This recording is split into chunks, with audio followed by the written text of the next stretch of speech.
At McGregor's food pantry, the shelves don't always look full. The freezer might be a little light. The deliveries might feel uncertain.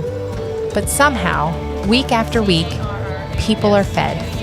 Not just with food, but with hope, with prayer, with love.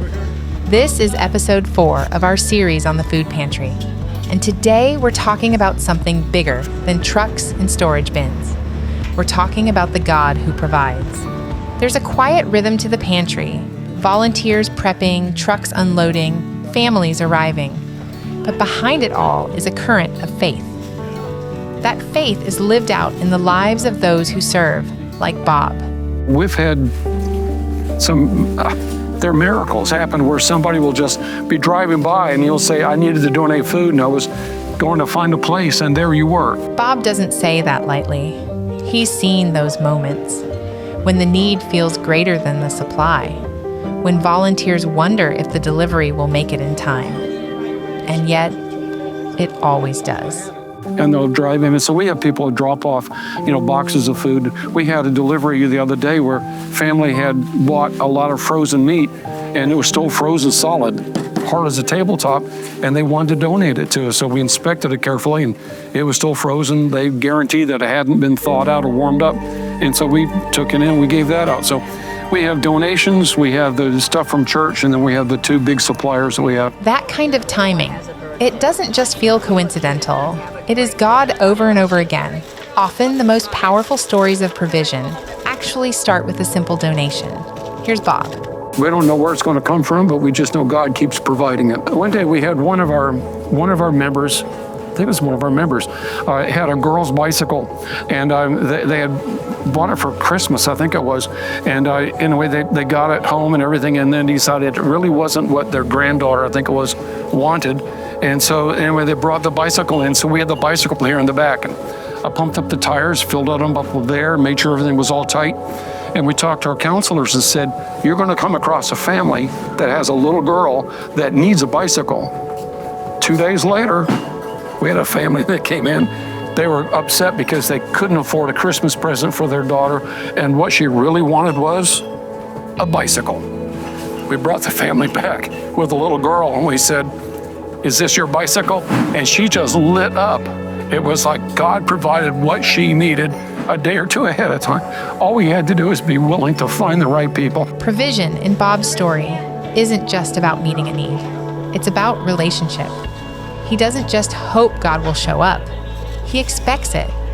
And when he does, he is ready to give him all the credit. We've had people that come in, they specifically want to speak to one of the counselors because they want them to know, I got the job.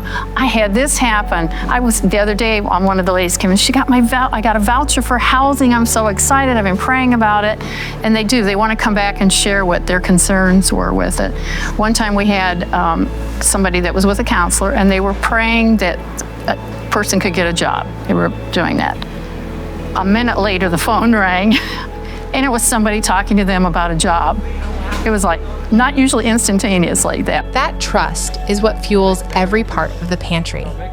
Bob sees it in the volunteers who show up even when they're tired, in the donors who give quietly, in the moments when someone walks in needing more than just food. The other day we had a lady come after we'd closed, and as long as we're here, we still give them food. And when she came in, she saw a walker that had been donated. She said she had a cane that she was walking with. She said, oh, a walker. She said, how much is that? Because mine got lost when they tried to bring it from the hospital.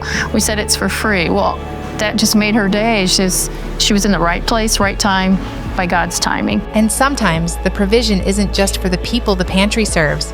It comes through them. Here's Marcia again, telling a story about one client that left an impression. We regularly have people ask me if they can volunteer. Do you need help? We have people that will help carry out groceries, and they'll see that, they're sitting there, they do that. We had a gentleman who came in, and he makes metal stars and sells them. And so he brought one in one day and said, I just want to give back and give you this.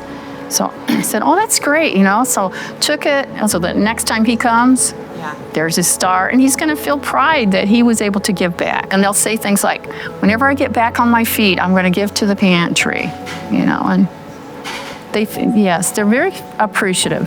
very appreciative, and that just makes you feel good. That's the ripple effect of provision. When we are cared for, we start to care for others. When we're given much, we want to give in return, and that's the heart of the food pantry. Not just survival or emergency groceries, not just logistics or organization, but ministry. A place where people encounter the provision of God, not just in what they take home, but in the way they're seen, cared for, and loved. Well, we're reaching the community, and most of all, we're reaching the community for Jesus, and that's what we should be doing, I'm so thankful that God has given me the strength and the grace and the time to be able to do this. And even when the shelves grow thin, or the trucks are late, or the budget stretches farther than it should, God makes a way.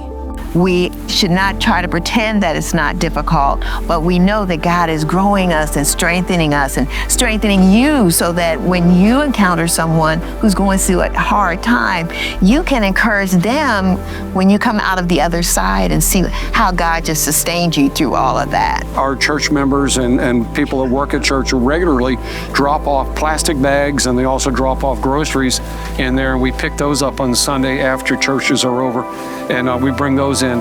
And it's not a lot, but every little bit helps, and so we bring those in. We also have another Christian organization that's out in East Fort Myers, and it's a Midwest Food Supply, and we only get to go there once a month. So it's not a great deal of food, but we'll come back with 3 to 4 pallets of food, which lasts us about 2 weeks, and so that helps. And then we also have people that just drop off food. We've had there are miracles happen where somebody will just be driving by and you'll say, I needed to donate food, and I was going to find a place, and there you were. We are not part of the church budget. So the church supports us, and they help us with some of the background stuff like bookkeeping and things. But we rely strictly on donations from either church members or people at church anyway. And it all comes through just donations. So we don't know where it's going to come from, but we just know God keeps providing it. If this series has stirred your heart, maybe now is the time to take the next step. Maybe it's volunteering, like Karina, Jim, Velda, or Marcia. Maybe it's donating, like so many others. Or maybe it's just praying for the work. However God leads, you're invited.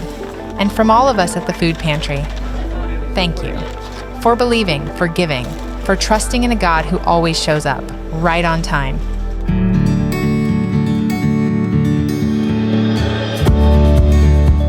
Next time on Here at Home, we're stepping behind the music. From rehearsals to Sunday mornings, discover how the worship ministry prepares not just songs, but hearts to make much of Jesus.